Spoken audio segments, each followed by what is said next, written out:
because life isn't easy, and I'm assuming that everybody here wants to be an entrepreneur. I always look at being an entrepreneur as a job. Like, you go to school and you say, okay, I want to be a fireman, or you go here, you say you want to be a technician, you go there, you say you want to be, in business or whatever. No, you want to be an entrepreneur.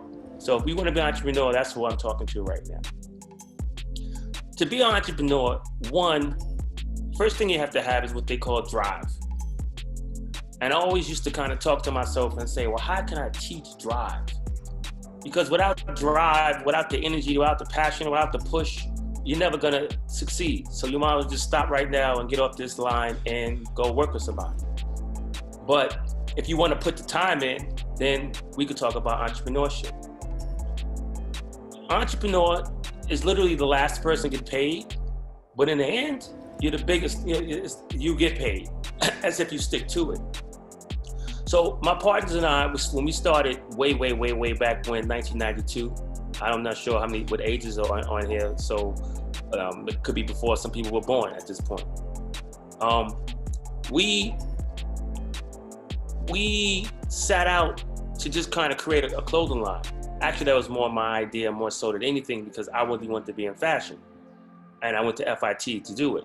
And, hooking up with these three other guys, childhood friends, since junior high school and beyond,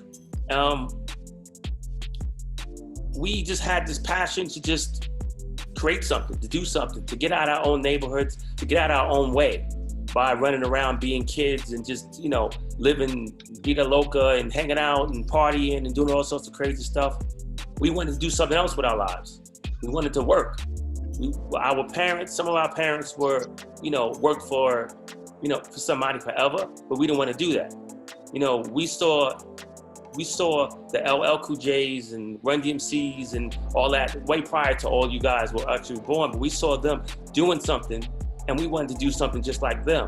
We couldn't rap, we couldn't sing, we couldn't do none of that. What we could do is figure out what somebody wants to wear. So that passion led us to all get together and create this line.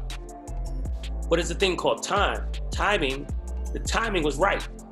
There was I don't want to talk about other brands because I hate doing that, but what I like to say is there was a company that didn't necessarily like us per se, hip hop generation, not necessarily white, black, pink, green, or yellow. It's, the myriad of everyone, right? Wearing their clothes in a hip hop fashion, or wearing their particular boots in a hip hop fashion or hip hop like, or those people, as they would say.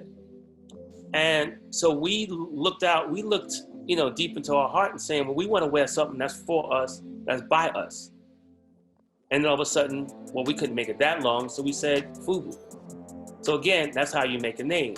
But then again, the timing was right because one, we were all living in kind of pretty much the same house, besides Carl, and we all pulled our money together to kind of make this go.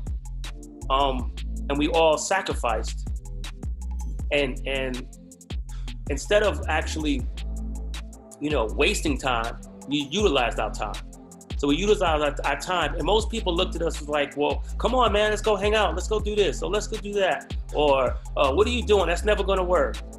But we just kept going and saying, no, it's gonna work, it's gonna work. And a couple of times, it kind of went from, looked like everything is gonna be great to, oh my God, it feels like it's failure. But then you go to timing and failure, because it's not failure. It's just you understand that this is another way to do it, or this is not the right way to do it. So when so then fast forward to a problem, you already know the solution to that problem because you've been through that.